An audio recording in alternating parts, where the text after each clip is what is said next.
Hi everyone, welcome to my sewing studio. Today we are going to talk about how to try smocking if you don't own a pleater.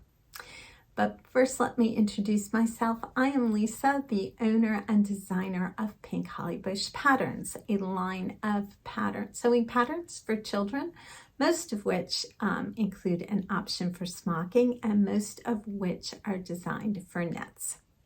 So in today's video, I'm going to address the question, if you've been looking around and you see on Instagram or here on YouTube or my website or someplace else, some of those beautiful smocked garments, and you would like to give one a try, and you're thinking, but pleaters are really expensive and I don't have one and I don't know if I'm going to like this and if I'm going to want to do it again, and all those reasons that, you know, you're not just going to spend $100 or $200 for a pleater.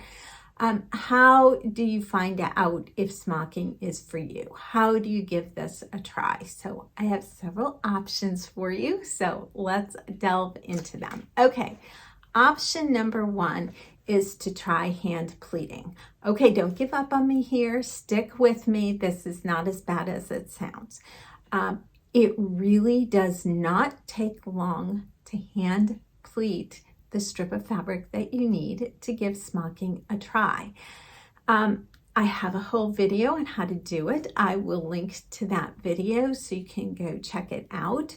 But really, if you put on an audiobook or you sit down in front of the TV, have some good lighting, put something on, you will be able to very quickly hand pleat the strip of fabric that you need. It just doesn't take that long. The key is to start with a pattern that doesn't require a whole lot of smocking. So you can see if you like this or not, and then it wouldn't require a whole lot of hand pleating either. So for example, I would not start with a bishop. Instead, I would start with a pattern that uses an insert or just has a few rows of smocking on the garment. So what are some of those options? Well, my July flowers pattern, and I will link, there's a whole series of videos here on YouTube that shows you how to sew the July flowers dress. So I will link to all of that, but there's just a few lines or a few rows of smocking at the waist of that dress. So that would be a perfect one to start with. Another option is the Sunshine Sundress. You only need 6 rows that you would have to hand pleat, and it's an insert, so it's smaller. It'd be very simple and very quick to do that. Okay, now your second option, if you don't want to hand pleat, I understand, would be to purchase an insert. A pre-pleated insert costs $12. I will put the link down below. Yes, I realize that's a little bit pricier than maybe you wanted to spend. If you were making that Sunshine Sundress, you could actually make 2 dresses with that insert because it's 14 rows. You could cut it all the way down the middle and you would have what you needed. So I will put a link to the inserts below, but it comes all pleated, and then you just follow the directions in your pattern and it lets you try that. Now, the limit with that is you do have to pick a pattern that works with an insert. So what are some of those? Well, the Sunshine Sundress would be one of them. Honey would be another option. Johnny would be an option if you're trying to do a pair of overalls. There's also Mary D or Lee can be adjusted very easily to include an insert. I have a video on how you would adjust a pattern to add an insert, and I will link to that as well if you would be comfortable doing that. Your third way to try smocking is to do a method of smocking that does the gathering as you go. Now that's a little bit different, but it's still known as smocking. You might have heard the terms counterchange smocking, North American smocking, sometimes it's called Canadian smocking. All of those are methods where you don't pleat the fabric ahead of time.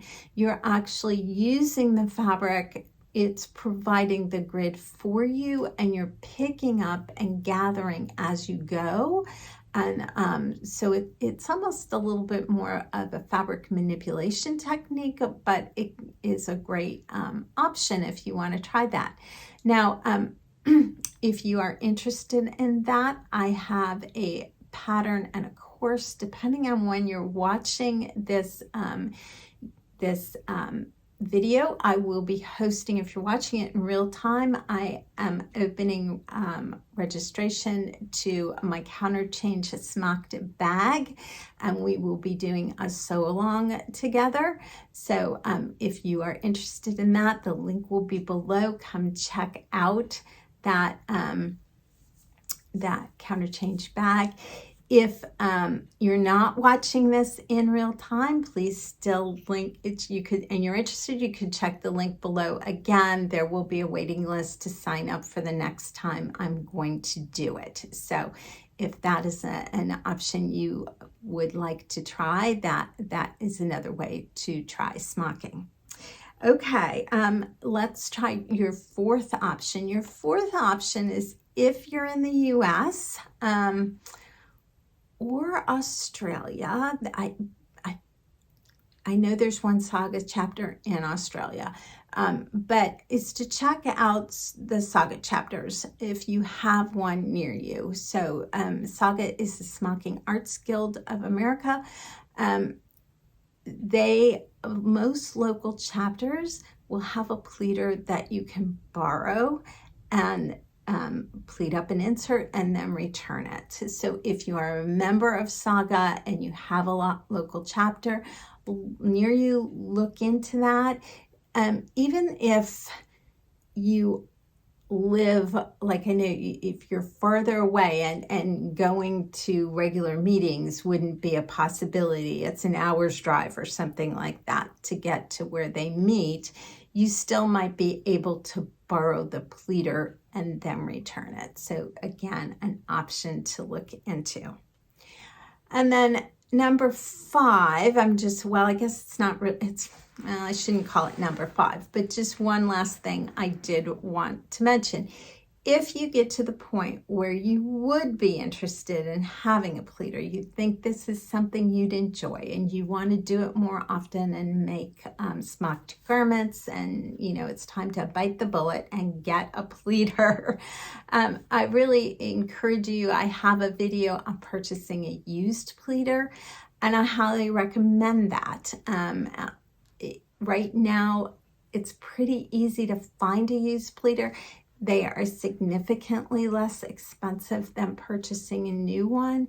And a pleater, there just really is not much to break on it other than the needles. And the needles you're going to have to replace regardless. So it really is a more economical way. And I actually think that some of the pleaters that were made previously are actually can be better than some of the ones that are necessarily being made now. So I particularly like the Amanda Jane, and I will put a link to that video and you can go over and check that out. So I hope this has given you some ideas. If you are interested in smocking and you want to find a little bit more about it, I have a whole video. I will link below on Get Started Smocking. I also have a video series, an email series, that I will link to as well on how to get started smocking, that will kind of walk you through how to do some of the stitches and the basics that you need to know. So I hope this has whetted your appetite and that you will consider one of these ways to give smocking a try. Happy smocking!